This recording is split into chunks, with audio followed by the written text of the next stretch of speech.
Hello, leitung bupa zo mi khem to idam kim te hiamo. Adam lo te to panung dam sakta hai. Alung gim mi te lungum na to panung peta hai.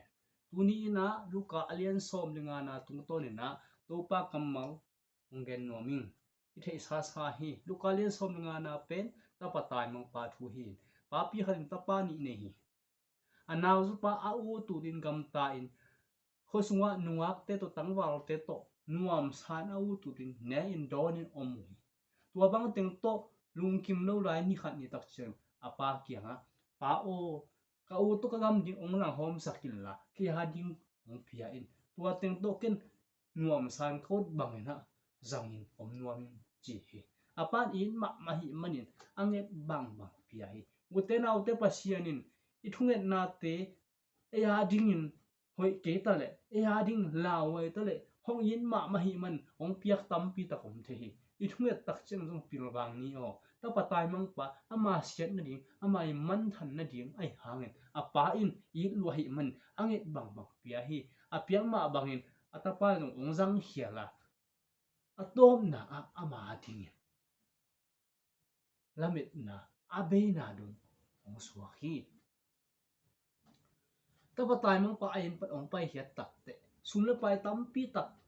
oma hi manin alom agwal te na zui pa luai luain alom agwal te na ne pa lung oi asum le pai nang abe tak cheng alom agwal ting no siai ute na ute sum ine lai takin pai ne lai takin lom tampi tak kinai thei di hi ite hem pe ute na ute ngai sum di hiang tu lai ta kalomin lom tak tak ma hiam tu lai ta ka kalomin hong I tak tak ma hiam ngai sunin nane sa nalam sa adu man ade man khong hilal hiam ngai suni lom chita anei ding to pan tu phang ta hai amen amen ta patai mang pa alom agwal tingin anei sa abe tak chen nu se ta hi ama agwa kom ta chi a ding thelo gil kial phu hong ve ta mi hau khat kiang ba pa in vok an du wa hom liang hi vok chin na a lai siang tho siam ten bang chi ham chi le mi hau khatin vok chinga asol chiang in an le tui me te me ga te a phia jong hi lo wa na si no le si in a chi a vok kwang a koi hi le li che ni ta kan ding si an ding a puak chi bo lo vok kwang hu phunga nong kai sa a koi hi le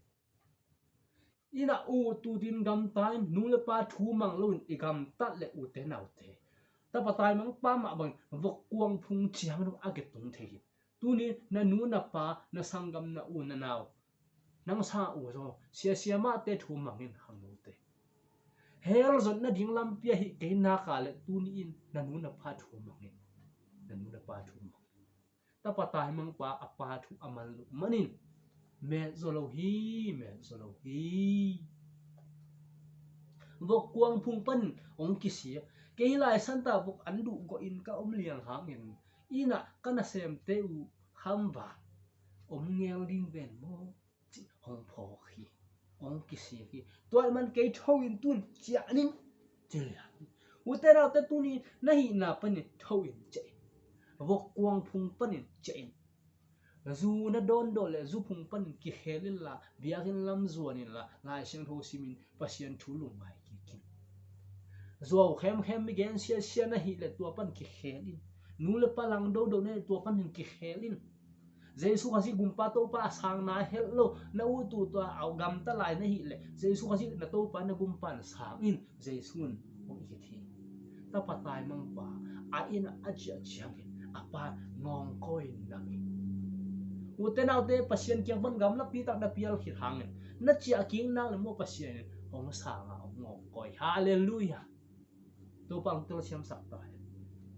pasien kyang pan gam la pi na pial hang na chia khit tak chang to pa na chia king na ko le ong ngong koi vok eng nam ma to thang nam ma to na ui pi ma ong sa ngi I phok ding a piang thak hin te a ki hel tak tak te ta patai mang pa ong chia tak cha apa lung dam in do na a puan nin teng lai sakin puan hoi pen zung bul hoi pen a hoi pen to alu pan a hedong zemin lai piang thak ve ve u te nau te a piang thak tak tak te ahi na lui he zuneng na thai kam na nu me to om khom na te khem nu sia in ki khel hi to pan tel siam sak ta he piang thang in chi na pin zu do do khai ni muam tu bu muam na bat fok ki sun mi gan se sia ahi ma ding san in om mok le piang thak nai lo chi nai ta patai mang pa ai na sung alu tak chiang in apuan lui to lu lo hi to pat ong tel siam sak ta hen hallelujah mi mal kim to pat ong lo hen la jesu ka si to pa bum pa sang piang thaka nang ma mo na tangin le tu mi te mo na tangin e te mo na tangin ong si na na gum pa na to pa ma sa in la to na san na hangin na hi na he tu a thangin ki khelin la biagin lam zuarin la ki khomin la thuman thu tak genin la zuaw phok ken la guta non ken la zule sa kham the ui the te to ki dia non ke ta in jesu min to hi thu genin kung han tho ni